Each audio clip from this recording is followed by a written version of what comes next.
राजस्थान के रेगिस्तान में रेत के टीलों के बीच एक मिट्टी का घर था। उस घर में 100 साल का एक अकेला बूढ़ा आदमी रहता था। आज भी बूढ़ा आदमी गहरी नींद में सो रहा था।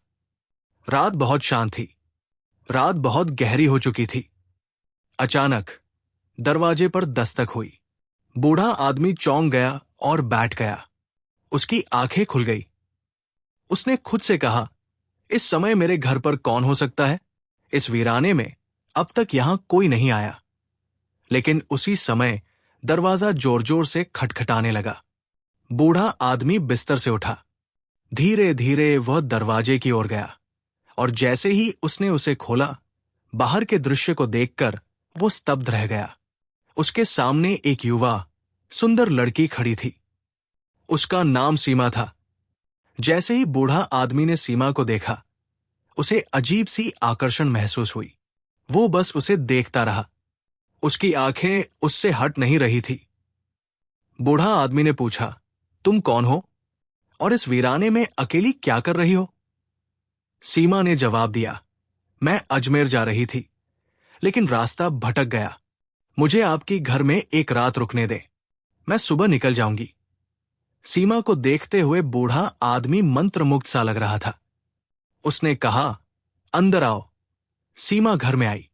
बूढ़ा आदमी ने उसे एक कोने में जगह दिखाई और कहा, यहां सो जाओ।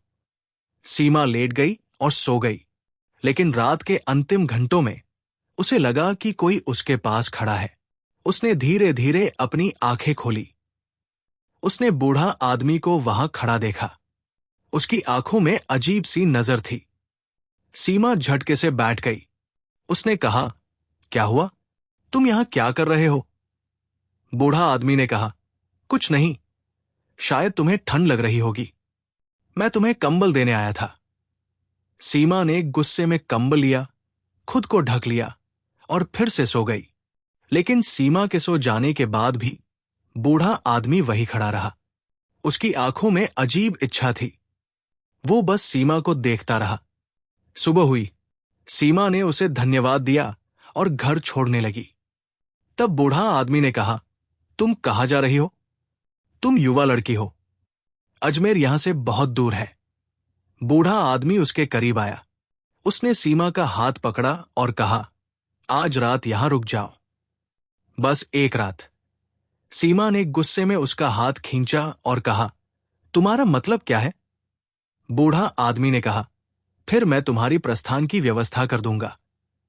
उसकी आंखों में वही अजीब नजर थी, जैसे उसके मन में कोई रहस्यमय योजना चल रही हो। सीमा ने उसके शब्दों पर विश्वास किया और रुकने के लिए सहमत हो गई। बूढ़ा आदमी उसे लगातार देखता रहा, जैसे वो चाहता हो कि सीमा उसके पास आए। रात आई। सीमा कोने में अपने बिस्तर पर लेटी। बूढ़ा आदमी भी अपने बिस्तर पर लेटा। जब रात के अंतिम घंटे आए तो सन्नाटा गहरा था। बूढ़ा आदमी धीरे धीरे उठा। वो चुपचाप सीमा के पास गया। उसने उसे लंबे समय तक देखा। फिर वो उसके पास बैठ गया और धीरे धीरे सीमा का माथा सहलाने लगा। अचानक सीमा की आंखें खुल गई। वो चौंक कर बैठ गई। क्या हुआ?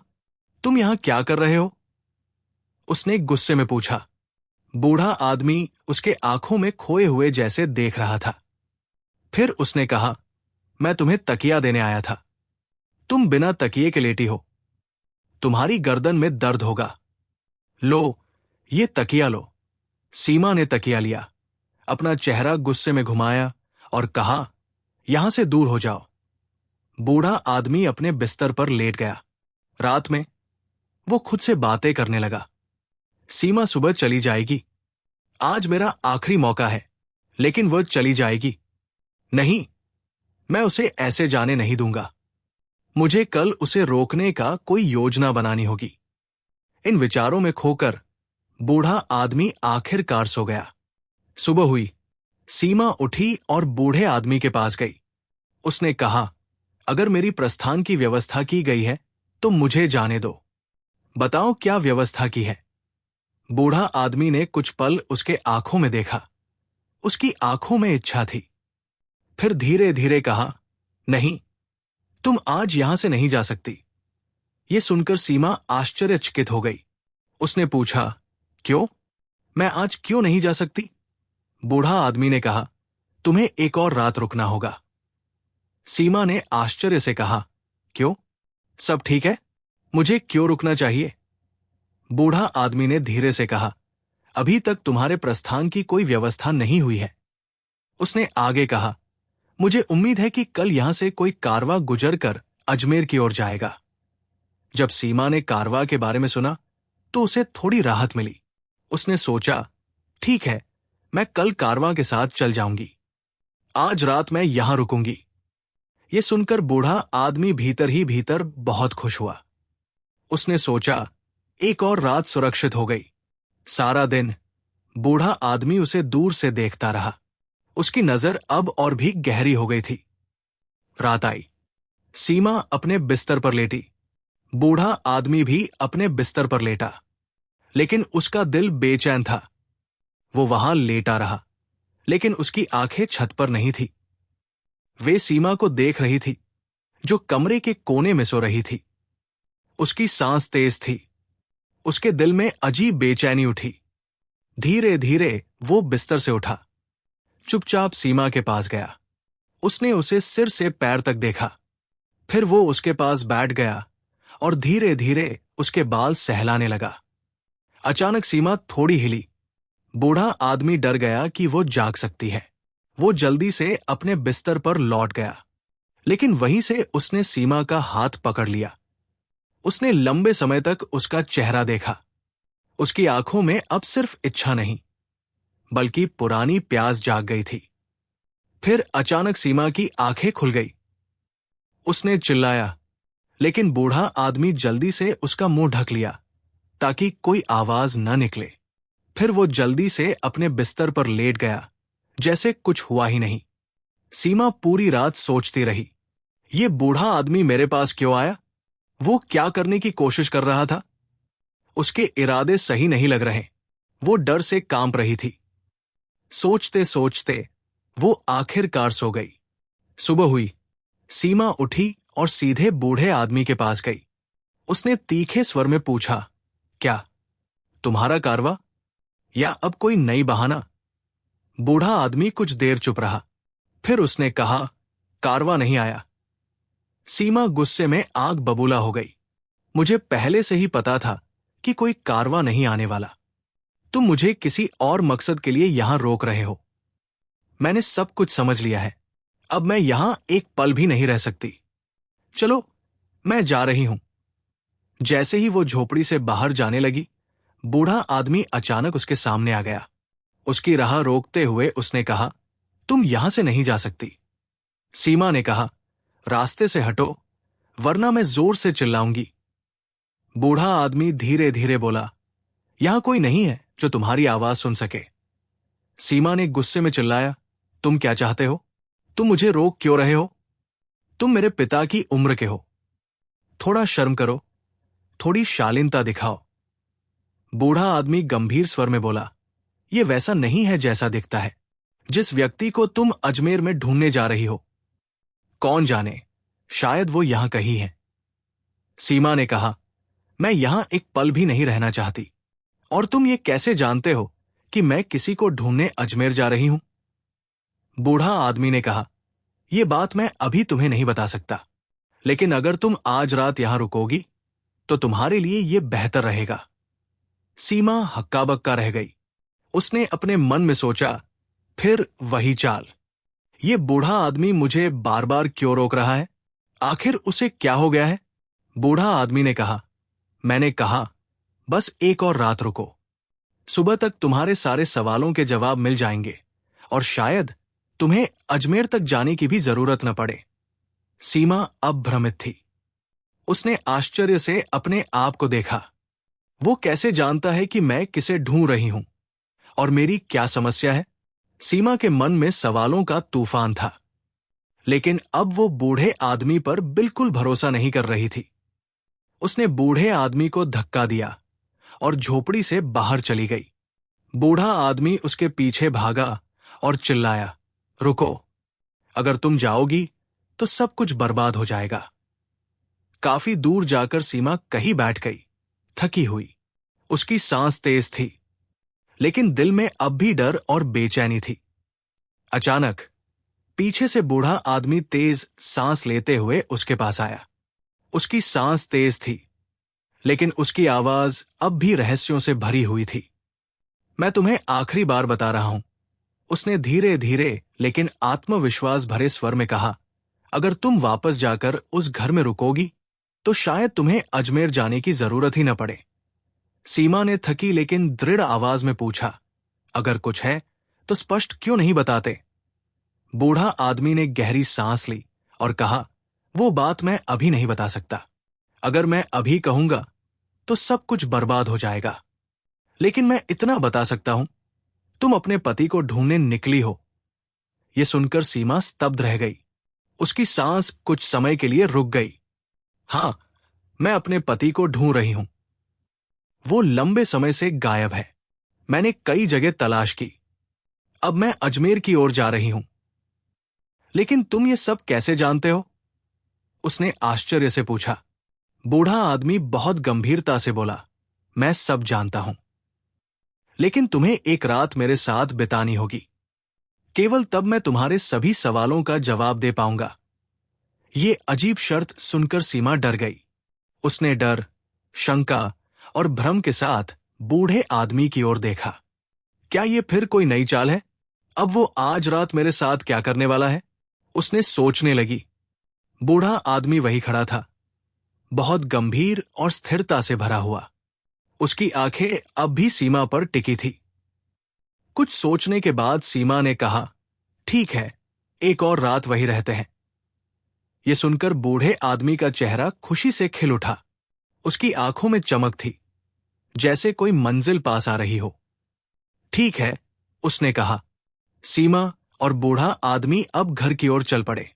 सीमा आगे चल रही थी, बूढ़ा आदमी उसके पीछे। अब उसके चलने में अधीरता नहीं थी, बल्कि स्थिरता थी।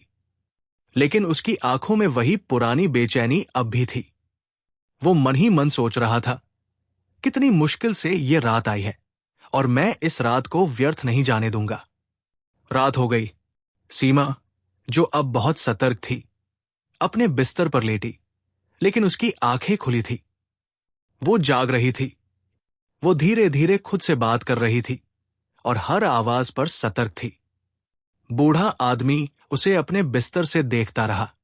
जब रात का आखिरी भाग आया और नींद का असर आने लगा, उसने धीरे धीरे उठकर सीमा के पास बैठ गया। उसने प्यार भरी आंखों से उसे देखा। फिर उसने उसका हाथ पकड़ा और अपने सीने पर रखा।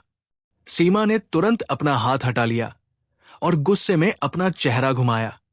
बूढ़ा आदमी चुपचाप उठकर फिर अपने बिस्तर पर लेट गया। उसकी आंखों में कोई पछतावा नहीं था, बस इंतजार था, जो अब लगभग समाप्त हो गया था।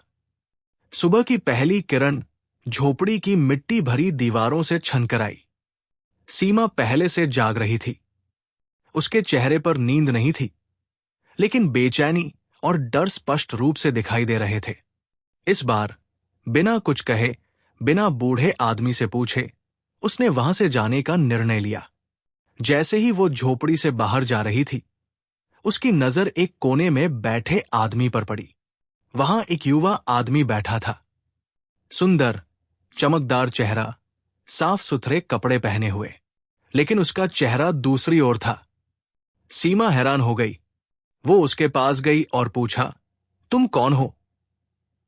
युवा आदमी धीरे धीरे अपना चेहरा उसकी ओर किया। सीमा स्तब्ध रह गई, जैसे जमीन उसके पैर से खिसक गई हो। वो जोर से चिल्लाने लगी, ये मेरा पति नितिन है। वो दौड़कर उस युवक को गले लगा लिया। उसकी आंखें आंसुओं से भर गई। उसके लिए ये क्षण किसी जादू से कम नहीं था। सीमा ने कहा, तुम यहां कैसे आए? क्या मैं कोई सपना देख रही हूं? नितिन ने उसे गले में भरकर धीरे धीरे कहा, नहीं, ये सपना नहीं है, ये वास्तविकता है। मैं वापस आ गया हूं। सीमा की खुशी की कोई सीमा नहीं थी। जिसे वो वर्षों से ढूंढ रही थी, वो आज उसके सामने था। लेकिन तुम कहाँ थे? सीमा ने पूछा। और तुम इस बूढ़े आदमी के घर कैसे आए? वो आदमी मुझे बिल्कुल सही नहीं लगा। क्या तुम उसे जानते हो? नितिन ने उसकी आंखों में देखा। अब उसकी आंखों में रहस्य नहीं, बल्कि राहत थी। उसने कहा, पहले उस बूढ़े आदमी को बुलाओ, देखो वो कहाँ है। सीमा ने झोपड़ी के हर कोने में खोजा, लेकिन बूढ़ा आदमी कहीं नहीं था। वो वापस आई और बोली, वो कहीं नहीं है, लगता है वो गायब हो गया। वो कहाँ गया? नितिन ने गहरी सांस ली और कहा, वो कहाँ गया ये तुम अब खुद समझोगी, लेकिन उससे पहले क्या तुम ये नहीं जानना चाहोगी कि मैं इन सालों में कहाँ था? उसने ठहराव किया और पूछा। सीमा ने तुरंत कहा, हाँ, बताओ तुम कहाँ थे। अब कहानी का सबसे बड़ा रहस्य सामने आने वाला था। नितिन ने बताना शुरू किया। एक दिन मैं घर से बाजार की ओर निकला। रास्ते में मेरी मुलाकात एक बूढ़े आदमी और एक बहुत सुंदर लड़की से हुई। बूढ़ा आदमी एक ऋषि की तरह दिखता था और लड़की बहुत जवान और आकर्षक थी। मैंने उनके साथ मजाक किया। उस लड़की से कहा, तुमने इस बूढ़े आदमी से शादी क्यों की? तुम्हें किसी जवान आदमी के साथ होना चाहिए। लेकिन उस लड़की को शायद कुछ ज्ञान था। उसके पास कोई रहस्यमय शक्ति थी। उसने मुझे देखा, कुछ पढ़ा और मुझ पर फूंक मारी। एक पल में मैं उसी बूढ़े आदमी की तरह हो गया। उसका चेहरा मेरा बन गया। फिर उसने कहा, यह तुम्हारा दंड है। अब तुम अपनी पूरी जिंदगी इस अवस्था में जियोगे। सीमा पत्थर की तरह आंखों से सुन रही थी। उसकी सांस थम गई, लेकिन नितिन जारी रखा। उसने मुझे एक आशा भी दी। उसने कहा, अगर तुम्हारा अपना, जिसे तुम प्यार करते हो, तुम्हें ढूंढने के लिए इस वीराने में पहुंच जाए और तुम्हारी असलियत जाने बिना तुम्हारे साथ समय बिताए, तो तुम अपनी असली अवस्था में लौट सकते हो। और हां, एक और शर्त थी, तुम खुद अपनी पहचान नहीं बता सकते। सीमा कांप रही थी। उसने कांपते स्वर में पूछा, तो क्या तुम वही बूढ़ा आदमी थे? नितिन ने सिर हिलाया और कहा, मैं वही बूढ़ा आदमी था। नितिन के शब्द सुनकर सीमा स्तब्ध हो गई। आंसुओं से उसकी आंखें भर गई। लेकिन अब उन आंसुओं में पछतावा था, शर्म थी। वो दौड़कर उसे फिर से गले लगा लिया। बोली, माफ करना, मैं तुम्हें पहचान नहीं पाई। नितिन ने उसका सिर सहलाया और कहा, यह तुम्हारी गलती नहीं है। तुम ये नहीं जानती थी कि मैं तुम्हारा पति हूं। तुम्हारा दिल सच्चा था, तुम्हारा इरादा शुद्ध था, और वही सत्य मेरे दंड को तोड़ गया। अब दोनों फिर से एक नई जिंदगी शुरू करने लगे। लेकिन इस बार उनके बीच कोई रहस्य या दूरी नहीं थी। अब केवल भरोसा, वफादारी और ऐसा संबंध था जो दंड के बावजूद और भी मजबूत हो गया था। अगर प्रेम सच्चा है तो ये हर परीक्षा, हर समय और हर मौसम को पार करता है और वापस आता है। लेकिन अगर प्रेम में धोखा आता है तो ये दंड बन जाता है। लेकिन धैर्य, वफादारी और ईमानदारी के साथ वही प्रेम एक दिन इनाम बन जाता है। एक आदमी का बाहरी रूप कुछ भी हो सकता है, असली पहचान उसके दिल की सच्चाई और इरादे की पवित्रता से होती है।